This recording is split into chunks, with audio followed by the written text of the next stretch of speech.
Yo, let's balik lagi sama gue di channel Brandon. Salam profit guys. Oke, jadi pada kesempatan kali ini seperti biasa akan mengupdate seputar Bitcoin ya teman. Jadi sebelumnya saya juga mau mengucapkan selamat Hari Raya Imlek buat kalian semua yang merayakan teman-teman ya. Oke, jadi kemarin juga sudah saya infokan untuk update Bitcoin ya. Seperti biasa sudah saya update juga, dan hari ini market terlihat hijau royo ya teman-teman untuk altcoinnya seperti harapan kemarin.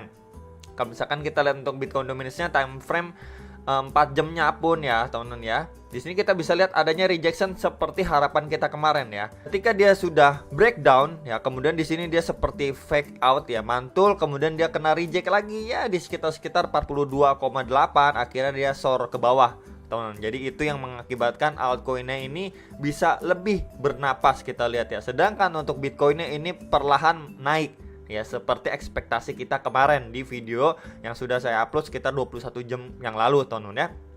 Jadi ini adalah sebuah hal yang bagus untuk altcoinnya. Jadi memang semoga teman-teman ya, it's coret guys ya, semoga untuk si Bitcoin dominance atau dominasi si Bitcoin terus melanjutkan penurunan ya, karena time frame 1 jam dia juga udah breakdown dari MA200 atau garis warna hijau ini ya. Jadi harapan saya sih terus lanjut turun teman-teman ya, terdekatnya ke kisaran 42,0 ya, kemudian di 41,5 dan di sekitaran 40,6 40,7 sekitar area itulah untuk target penurunan si Bitcoin dominance. Kemudian harapannya untuk Bitcoin ini ya perlahan naik ataupun sideway dulu lah teman-teman. Jangan jangan cepat-cepat dibanting dulu lah ya, biar altcoinnya ini bisa cenderung lanjut naik lah teman-teman ya. Jadi yang sangkut-sangkut kemarin bisa terjemput gitu teman ya. Itu harapan dari saya pribadi buat kalian semua ya guys ya.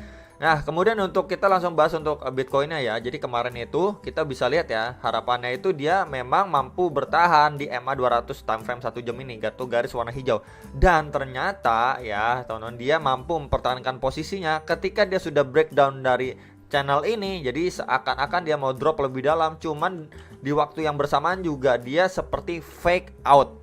Nah, jadi kemarin sudah saya jelasin juga ya teman di video kemarin ya. Semoga dia fake out dan ternyata bener. Dia akan mencoba untuk masuk, setidaknya harus break di kisaran 37.500 sampai sekitaran 38.000 dolar. Dan ini sudah mampu ya, mampu dia lewatin nih area, dia sudah mampu dilewatin teman-teman ya. Dan sekarang ini kalau misalkan kita tarik lagi teman-teman untuk si trendline ya ataupun channel ini teman-teman. Nah, ini dia masih struggling di bagian bawahnya yang sebelumnya kan menjadi berfungsi menjadi support ya, support, dan sekarang ini dia sudah breakdown teman, dan ini potensialnya menjadi new resistance. Jadi memang dia masih sustain ngetesting di kisaran area itu. Kalau dia mampu bertahan di area situ, kemana next target seperti yang kemarin saya info ke area krusial ini ya, di kisaran 40.000 dolar sampai 41.000 dolaran, sekitar area itu untuk target maksimal dari si Bitcoin ya, sekitar area itu ya. Kemudian untuk terdekatnya di kisaran berapa? 39.000. Ya, kita bisa lihat di sini sebelumnya ya, ada reject keras ya sebelum dia lanjut turun lebih deep. Di sini juga ada reject keras ya. Jadi kita bisa lihat juga ya teman-teman, untuk area 39.000 itu harus dipantau. Udah deket-deket nih ya teman-teman. Kisaran ini udah areanya udah deket banget. 39.000, 40.000, 41.000 ya. Teman-teman ya, sekitar area itu udah benar-benar strong resist terdekat yang kita akan jumpai gitu sebentar lagi gitu, teman-teman ya. Jadi harus berhati-hati ya teman-teman buat ketika memang Bitcoin menjumpai area itu ya. Mungkin yang kalian sudah beli bisa mencicil jual ya. Sekali lagi saran saya untuk mengurangi posisi kalian. Kalau memang sewaktu-waktu nanti dia going up kemudian dia adanya reject keras ya, kalian nggak cuman ngelihat profit kalian hanyut begitu aja, tapi setidaknya kalian sudah ngantongin beberapa persennya, kurang lebih seperti itulah ya untuk saran saya pribadi. Nah, tapi tentu aja untuk keputusan kalian bisa pertimbangin sendiri dengan analisa dan trade plan kalian masing-masing. Jadi saya hanya menyarankan saja lah gitu ya, biar profitnya nggak cuma numpang lewat aja ya. Karena memang di sini adanya strong resistance ya, banyak sekali garis trendline ya, resistance, support dan lain sebagainya ya di pertemuan ini. Jadi memang ini adalah area yang krusial atau keramat sekali ya teman-teman ya. Mampu break dari sini ya, ini adalah sebuah sinyal positif sekali untuk si Bitcoin. Setidaknya tuh kalau misalkan kemarin napasnya udah ngos-ngosan. Sekarang ini udah jauh lebih sehat lah, nggak ngos-ngosan lagi napasnya, jadi udah mulai normal napasnya. Ya kurang lebih seperti itulah ya teman-teman ya. Tapi kita juga nggak bisa, ini udah pasti ngepam lagi dan lain sebagainya. Nggak ada yang namanya pasti di market teman-teman. Ya market itu kan dinamis, selalu berubah-ubah. Ya lihat juga dari hari ke hari, bulan ke bulan dan lain sebagainya. Jadi kalau misalkan dia breakout di sini pun, ini menandakan sebuah sinyal positif untuk jangka pendek teman-teman. Sekali lagi jangka pendek ya teman-teman ya. Jadi jangan salah kaprah, jangan FOMO dan lain sebagainya ya. Terus tetap berhati-hati ya teman-teman ya. Karena kita bisa lihat ya sebelum-sebelumnya nih. Kita bisa lihat aja nih.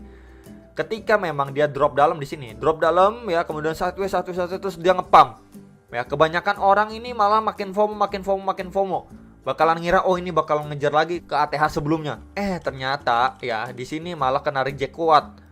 Makin short. Nah, jadi kurang lebih seperti itu yang harus kita waspadai teman-teman ya. Jadi kurang lebih seperti ini nih. Dia drop, mau up, makin drop lagi. Mau up, makin drop lagi. Mau up nih, dropnya signifikan. Nah, hal-hal seperti ini yang harus kita waspadai gitu. Sebelum dia benar-benar mampu breakout teman-teman dan create yang namanya higher high dan lower high, sebelum itu terbentuk dari lowest point dan higher point sebelumnya ya, kita belum bisa benar-benar bernapas lega ya setidaknya nggak ngos-ngosan kayak kemarin lah. Cuman memang nggak bisa terlalu optimis ya sebelum kita lihat market itu create seperti higher high dari highest point sebelumnya ya, dimana itu adalah di sekitar area sini ya, di sekitaran 43.700an sampai 44.000 dolar di area sebelumnya. Kemudian di loss point sebelumnya itu di kisaran-kisaran 32.900an. Nah, jadi PR-nya ini untuk si Bitcoin, dia harus mampu create yang namanya higher high ya dari highest point sebelumnya, dan ketika dia koreksi pun dari sana dia harus create yang namanya higher low atau lower high dari lowest point sebelumnya. Ya, ketika memang adanya seperti ini ada mengindikasikan kalau market Bitcoin setidaknya akan rebound sesaat terlebih dahulu, teman-teman. Ya, jadi itu dulu lah yang pengen saya lihat untuk si Bitcoinnya jangka pendek ya, ataupun kita bisa lihat juga ataupun bilang ya uptrend jangka pendek lah teman-teman ya. Setidaknya kita dikasih napas terlebih dulu. Oke, jadi itu aja teman-teman, sedikit reminder sekali lagi ya. Ini garis warna pink ini benar-benar garis keramat dan strong resistance juga teman-teman ya, karena kita bisa lihat berapa kali pun kena rejection di area situ. Kemudian juga ini trendan garis warna kuning sebelumnya berfungsi menjadi support untuk Bitcoin, setelah dia jebol menjadi new resistance. Makanya di area persilangan ini teman-teman ya, itu menjadi strong resistance untuk si Bitcoin, dan saya sendiri meyakini akan hal itu. Dimana juga pas banget di area yang bersilangan ini ada box warna kuning yang sebelumnya berfungsi sekali menjadi support ya teman, menjadi resisten ya, resisten, ada support juga, support ya, dan potensialnya menjadi new resistance juga. Jadi memang di box warna kuning ini udah apa ya namanya ya, makanya di box warna kuning ini saya yakin sekali lah ini adalah menjadi strong resisten untuk jangka pendek. Mampu break dari sini itu memberikan sinyal yang positif untuk si Bitcoin ya. Jadi mungkin itu banyak banget yang harapkan ya teman. Jadi sekali lagi market seperti ini jangan FOMO dulu sebelum dia benar-benar mampu breakout teman. Dan mampu breakout pun ya jangan FOMO juga ya, intinya jangan FOMO, tetap atur money management kalian dan lain sebagainya teman ya, karena resiko di market itu bisa datang kapan aja ya teman ya. Jadi hati-hati untuk adanya rejection yang cukup keras di kisaran-kisaran area ini teman-teman. Sekali lagi saya ingatkan buat kalian, jangan FOMO ketika memang nanti ada tiang tinggi dan lain sebagainya. Jangan FOMO, sekali lagi jangan FOMO teman. Tapi kalian bisa mulai mengurangi posisi.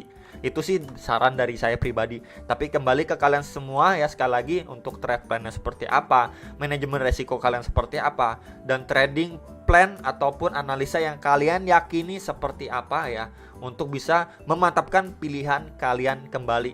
Oke teman-teman ya, jadi itu aja sekilas informasi dan update dari saya untuk hari libur Imlek ya teman-teman, di hari tanggal 1 Februari. Ya, jadi harapan saya semoga di bulan Februari ini yang sangkut-sangkut, yang kemarin-kemarin sangkut ya, sebelum candle bearish yang panjang ini terjadi ya, mungkin nyangkut-nyangkutnya waktu Bitcoin di kisaran 43 ribuan, 42 ribuan dan lain sebagainya, untuk altcoinnya segera terjemput atau malah profit sedikit. Itu sih harapan saya. Jadi nanti kalau misalkan Maret dia benar-benar lanjut crash teman-teman atau dump kembali, kalian udah punya muatan untuk istilahnya cicil ataupun serok bawah kembali ya. Jadi itu teman-teman sekilas untuk harapan saya buat kalian semua dan untuk market kripto jangka pendek dan jangka menengahnya. Semoga video ini bisa bermanfaat dan sampai jumpa untuk next video. Salam profit.